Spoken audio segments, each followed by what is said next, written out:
Hello everyone, and welcome to Sort Your Shed Out. A sunny day has prompted me to finally do my shed out, and I honestly can't believe that I've managed to get all this stuff inside a 6x4 shed, and it still isn't empty. Inside I still have a unit full of all paint, decorating bits and bobs, and a table and chairs. Now this is my main reason for wanting to clear out my shed, is that this table and chairs used to be in the conservatory before it got changed into a kitchen, and I'd held on to it, but I'll be honest, I don't need it and it's taken up quite a lot of space, so I'm looking to pop this on Facebook Marketplace. Now to get to that, it was right at the back of the shed, which has meant emptying out the shed, which I then thought, yeah, let's have a proper clear out. Also, what's prompted this big clear out is the fact that, as you can see, my greenhouse, well, you can't see it very well actually because I've put lots of stuff in front of it, but as you can see, my greenhouse is tiny. Now, there isn't a place to really pot up anything when the weather's not good. So I wanted to try and adapt my shed a little, so I've got a potting area in here. Now it has got this high shelf little bench here, which would work. So the goal is to have storage that end and have a little area here that I can put my seed trays on and do a little bit of potting up. That's the goal. Let's see how I go. The climbing plant outside, the Virginia creeper, has actually made its way into the shed. This does happen each year, so I need to pull all of that out. There's quite a bit down here as well. I could have an indoor garden.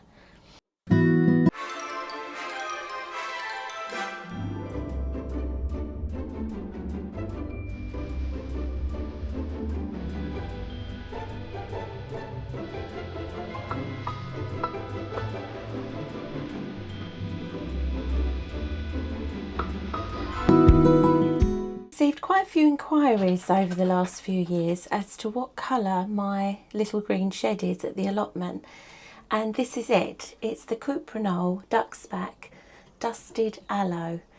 The colour on the tin is nothing like the colour that come out for my little green shed, but that's the one. A few hours later, that did include lunch, progress. So there are some things which I just can't really part with. I haven't got a garage, so this has to be home to like the paint pots and DIY stuff. So also in this corner here is my sort of basket crate collection. Now when I lift the bulbs, I pop them in there to dry out, ready to plant again next season. So yeah, there's certain things that, although I'm being quite ruthless, I just can't part with. My Bosch water pump that will start coming with me to and fro the allotment, that's been invaluable. In this container here I keep all my frost covers, so they're organised. So I have got this gap which I'm hoping my outdoor stove is going to fit in here. Soon that can stay outside permanently, and I am going to do a video regarding canning on the outdoor stove. A couple of people have asked me if I'd do that. Now, what's left in the garden? There is a bistro table and chairs which I'm going to be selling. There's a heater, not too much actually. Yeah, it's come together better than I thought it was going to. So as you can see, absolutely zero help from Pixel, who's sunbathing. Bella is still parading around in her little t-shirt, totally confused by what's going on. Once I put the stove in, I haven't got room to stand there and do potting really, but I have remembered that the legs come off of this stove, so I'm thinking for next year, when we pack this away after it's been in the garden for summer and some of autumn, I'll take the legs off and I should be able to store it better, and then I've definitely got a space to do some potting. But apart from a couple of other bits, I think I'm pretty much done in here, and I'm pleased. At least I sort of know now everything in here is definitely what I want to keep. It's the next day since sort your shed out and I've been planting up some seeds. I've got cucumber and dwarf French beans, and then these 3 are beetroot. I've also done my sweet corn, which is the Swift variety. I've managed to jiggle things around to get them onto a higher shelf, because obviously it's pretty dark down the bottom there, so you're constantly moving stuff around. But I've managed with this greenhouse now for the last 3 years.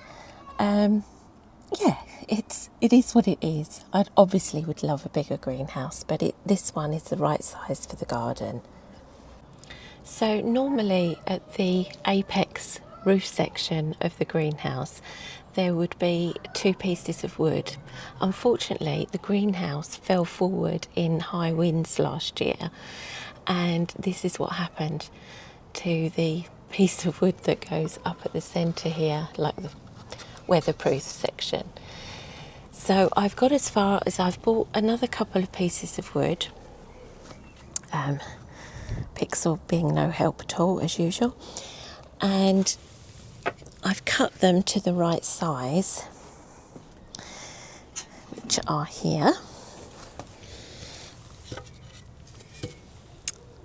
and I've just been rounding the ends to make it look a little bit more decorative. The reason I haven't actually put them back onto the greenhouse is this needs wood treating. Now, you wouldn't know it, but last year I did wood treat it in a clear varnish. It didn't do much to enhance it at all.